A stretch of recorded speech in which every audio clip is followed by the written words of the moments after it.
ஓம் நாராயணாய வித்மகே வாசுதேவாய தீமஹி தன்னோ விஷ்ணு பிரசோதயாத்.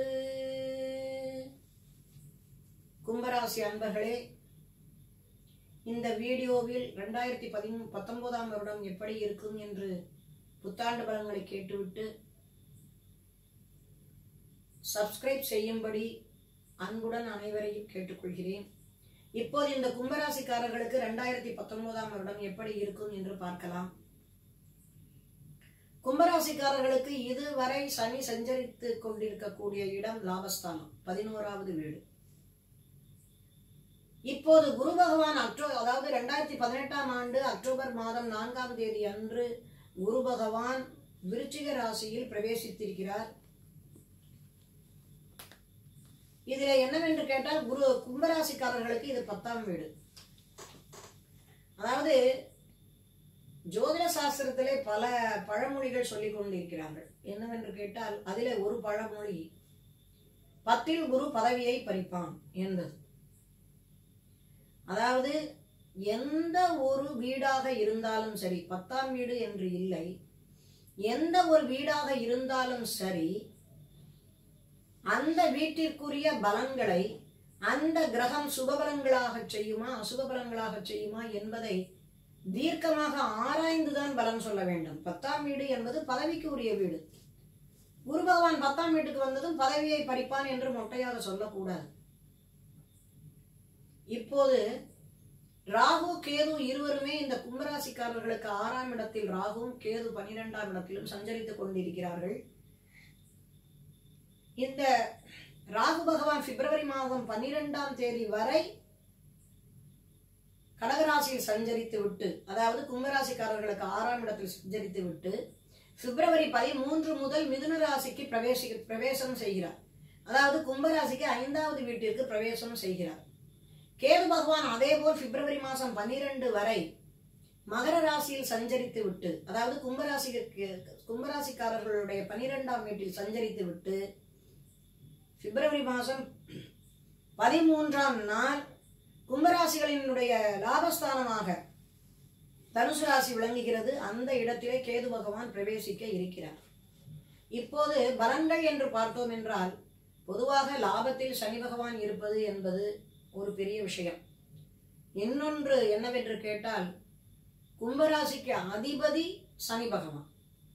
அவர் லாபஸ்தானத்தில் இருந்து கொண்டு ராசியை பார்வையிடுவது அதைவிட ஒரு முக்கியமான விஷயம். இந்த இடத்திலே சனி பகவான் லாபஸ்தானத்தில் சஞ்சரித்துக் கொண்டு ராசியை பார்வையிடுவதால் சில லாபகரமான சூழ்நிலைகளை இந்த கும்பராசிக்காரர்கள் அனுபவிப்பதற்கு வாய்ப்புகள் உண்டு. அதே போல இந்த விஷயமானது, அதாவது தனுசு ராசியில மூலம் 1, மூலம் 2, மூலம் 3, மூலம் 4 என்ற வகையில் சஞ்சரித்துக் கொண்டிருக்கிறார். இப்பொழுது அநேகமாக மூலம் 4ஆம் பாதத்தில் சஞ்சரித்துக் கொண்டிருக்கிறார் என்று நினைக்கிறேன். அதன் பிறகு பூராட நட்சத்திரத்தில் சஞ்சரிக்க போகும் பொழுது, பூராட நட்சத்திரம் 1ஆம் பாதத்தில் சஞ்சரிக்கும் பொழுது இந்த சனி பகவான் நன்மைகளை செய்வதற்கு வாய்ப்புகள் உண்டு. அதன் பிறகு பூராடம் 2, 3, 4 ஆகிய ராசிகளில் சஞ்சரிக்கும் பொழுது கெடுபலன்களை தான் இவர்கள் சந்திப்பார்களே தவிர லாபகரமான விஷயத்தை இந்த கும்பராசிக்காரர்களால் கண்டிப்பாக சந்திக்க முடியாது. அப்படி பார்க்கும் பொழுது சனி பகவான் லாபஸ்தானத்தில் இருந்து கொண்டு அவர்கள் செய்த தொழிலில் ஏதாவது நஷ்டத்தை ஏற்படுத்துவதற்கோ அல்லது பகைவர்களை உருவாக்குவதற்கோ அல்லது ஏமாற்றப்படுவதற்கோ உரிய சூழ்நிலைகளில் தள்ளப்படுவார்கள். அவர்களுடைய உடல்நிலை கவனிக்கப்பட வேண்டி வரும். ஏனென்றால் பூராட நட்சத்திரம் என்பது சுக்கிர பகவானுடைய நட்சத்திரம். சுக்கிர பகவான் ராசிக்கு 4ஆம் வீட்டிற்கு உரியவன். அதே மாதிரி சுக்கிர பகவான் கும்பராசிக்காரர்களுக்கு 9ஆம் வீட்டுக்குரியவன். இந்த கும்பராசிக்காரர்களுக்கு 9ஆம் வீடு பாதகஸ்தானம் என்பதால் பாதகாதிபதியினுடைய நட்சத்திரத்தில் சனி பகவான் சஞ்சரிக்கும் பொழுது சுகம் கெடும். ஆகையினால் உடல்நிலை பாதிக்கப்படுவதற்கு உண்டான வாய்ப்புகள் உண்டு. எனவே சற்று எச்சரிக்கையாக இந்த கும்பராசிக்காரர்கள் இருந்து கொள்ள வேண்டியது முக்கியம். இப்போது குரு பகவான் என்று பார்த்தோம் என்றால், இந்த கும்பராசிக்காரர்களுக்கு 10ஆம் பாவத்தில் குரு பகவான் சஞ்சாரம் செய்கிறார். 10ஆம் பாவத்தில் இருந்து கொண்டு அவர் 4வது வீட்டை பார்வையிடுகிறார். சனி பகவான் இடையூறுகள் செய்து உடல் நலத்தை கெடுத்தார்கள் என்றால் குரு பகவானுடைய பார்வை சுகஸ்தானத்தின் மீது விழுவதால் குரு பகவான் காப்பாற்றுவதற்கு எத்தனிக்கிறார் என்று அர்த்தம். அதாவது சனி பகவான் செய்யக்கூடிய இடையூறுகளில் இருந்து குரு பகவான் காப்பாற்றுவார் என்பது நிச்சயம். ஏனென்றால் ஒரு சுப கிரகம் ஒரு சுப வீட்டை பார்வையிட வேண்டும். அப்படி பார்வையிட்டால் தான் அந்த சுப வீட்டினுடைய பலன் எடுபடும். இதே போல ராகு கேது என்று பார்த்தோம் என்றால் இந்த கும்பராசிக்காரர்களுக்கு பிப்ரவரி 12ஆம் தேதி வரை ராகு பகவான் 6வது வீட்டில் சஞ்சரிக்கும் பொழுது மிகுந்த நன்மைகளை பிப்ரவரி 12 வரை செய்வதற்கு காத்து கொண்டிருக்கிறார்.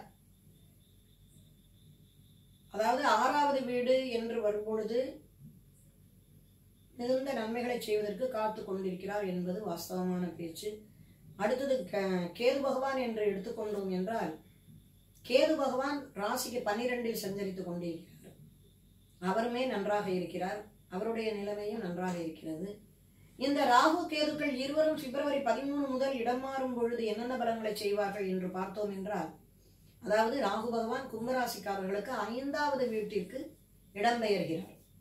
அப்படி இடம்பெயரும் பொழுது அந்த நேரத்தில் ஒவ்வொரு 2 மாதங்களுக்கு ஒரு முறை இவருடைய பலாபலன்கள் மாறும். அதில் முதல் 2 மாதம் கெடுபலன்களையும், அடுத்து 4 மாதம் சுபபலன்களையும், அடுத்து 2 மாதங்கள் கெடுபலன்களையும், அடுத்து 4 மாதங்கள் சுபபலன்களையும் செய்ய இருக்கிறார். கேது பகவான் என்று எடுத்துக்கொண்டால் முதல் 2 மாதம் கெடுபலன்களையும், ஆக இப்ப பார்த்தோம்னா ராகு பகவானும் கெடுபலனைத்தான் முதல் 2 மாதம் செய்கிறார். கேது பகவானும் முதல் 2 மாதம் கெடுபலன்களைத்தான் செய்கிறார். அப்படி செய்யும் பொழுது என்னவென்று கேட்கலாம் என்றால், பொதுவாக ராசிக்காரர்களை பற்றி ஒவ்வொரு ராசிக்கும் பலன்கள் சொல்லும் பொழுது கேது பகவான் லாபஸ்தானத்தில் சஞ்சரிப்பதனால் கேது பகவான் மிகுந்த நன்மைகளை செய்வார் என்று சொல்லும் போது அதை முழுமையாக நம்பிவிடக் கூடாது. முதல் 2 மாதம் கேது பகவானாலும் ராகு பகவானாலும் இடையூறுகள் தான் உண்டு. அப்படி அதன் பிறகு கேது பகவானால் 6 மாதங்கள் சுபபலன்களையும், அதன் பிறகு 4 மாதங்கள் கெடுபலன்களையும் இந்த ராசிக்காரர்கள் ராகு கேதுக்களால் அனுபவிப்பார்கள் என்று அர்த்தம். இப்போது பார்த்தோம் என்றால் இந்த இடத்திலே லாபஸ்தானத்தில் சனி பகவான் என்று வரும் பொழுது நான் சொன்ன மாதிரி பூராட நட்சத்திரத்தில் சஞ்சரிக்கும் பொழுது எச்சரிக்கை தேவை. குரு பகவான் என்று வரும் பொழுது கும்பராசிக்காரர்களுக்கு சுகஸ்தானத்தை குரு பகவான் பார்வையிடுவது என்பது ஒரு பக்கம் இருந்து அவர்களுடைய உடல்நிலை காப்பாற்றப்பட்டால் கூட கர்மஸ்தானத்தில் அவர் சஞ்சரிப்பதால் வீட்டில் வயதானவர்கள் இருந்தார்கள் என்றால் இந்த கும்பராசிக்காரர்கள் கர்மாக்களில் கலந்து கொள்ளக்கூடிய வாய்ப்புகள் ஏற்படும் என்பது ஒரு விஷயம். அதே போல இந்த குரு பகவான் காரியஸ்தானத்தில் சஞ்சரிக்கும் பொழுது, காரியம் என்றால் கர்மா என்றால் என்ன அர்த்தம் என்றால் பெரியவர்களுக்கு மாத்திரம் செய்யக்கூடிய ஈனக்கிரியை என்ற காரியம் மாத்திரம் கிடையாது. காரியஸ்தானம் என்பது காலையில பல் தேய்க்கிறதுல இருந்து இரவு தூங்கும் வரை நாம் செய்யக்கூடிய ஒவ்வொரு செயல்பாடும் காரியம். ஆகையினாலே காரியஸ்தானத்தில் இருந்து கொண்டு இவர்கள் எந்த காரியத்தை தொட்டாலும் வெற்றி என்ற அளவில் வரும். ஏற்கனவே லாபஸ்தானத்தில் சனி பகவான் சஞ்சரிக்கும் பொழுது லாபத்தை கொடுப்பதற்கு சனி தயாராக இருக்கிறார். அப்படி வரும் பொழுது கேது பகவானும் லாபஸ்தானத்திற்கு வர இருக்கிறார். நான் அவ்வப்பொழுது சனியும் கேதுவும் சில இடையூறுகளை செய்வார்கள் என்று சொன்னால் கூட குரு பகவான் என்பவர் தனகாரகனாக இருந்து கொண்டு 10ஆம் பாவத்தில் இருந்து கொண்டு 4ஆம் வீட்டை பார்வையிடும் பொழுது சில வசதிகளை செய்து கொடுப்பதற்கு வாய்ப்புகள் உண்டு. அதாவது பழைய வீட்டை புதுப்பிப்பவர்கள் உண்டு, புதிதாக வீடு வாங்குபவர்கள் உண்டு, அல்லது புதிதாக 4ஆம் வீடு சொத்துக்குரிய இடம் என்பதால் சொத்துக்கள் வாங்குவதற்கு உரிய நேரம் கைகூடி வரும். ஆடை ஆபரண சேர்க்கைகள் நிகழும். அதேபோல் கணவன் மனைவி இருவருமே நிம்மதியான சூழ்நிலையில் வாழ்ந்து கொண்டிருப்பார்கள் என்ற ரீதியில் பலன்கள் அமையும். இப்படியாக குரு பகவானுடைய நன்மைகள் எல்லாமே வரும். ஆகையினாலே கும்பராசிக்காரர்கள் எல்லோருமே சிறிதளவு துன்பங்களை அனுபவிக்கக்கூடிய சூழ்நிலையிலும் பெருமளவு நன்மைகளை அனுபவிக்கக்கூடிய சூழ்நிலைகளையும் சந்திப்பார்கள். இந்த கும்பராசிக்காரர்கள் அனைவருக்கும் இந்த இடத்துல ஒன்று சொல்லிக்கொள்ள விரும்புகிறேன். அதாவது மே மாதம் 8ஆம் தேதி அன்று சனி பகவான் வக்ர நிலை அடைகிறார். ஆகஸ்ட் 3ஆம் நாள் வக்ர நிவர்த்தி அடைகிறார். இந்த வக்ர நிலை வக்ர நிவர்த்தி என்று வரும் பொழுது கெடுபலன்களை செய்யக்கூடிய காலகட்டமாக இருக்கும் பொழுது வக்ரம் அடைந்தால் அந்த சனி பகவானால் கெடுபலன்களை செய்ய முடியாத சூழ்நிலைகள் கூட ஏற்படுவதற்கு வாய்ப்புகள் உண்டு. சனி பகவானின் வக்ர நிலை சில நன்மைகளை ஏற்படுத்துவதற்கு வாய்ப்புகள் உண்டு.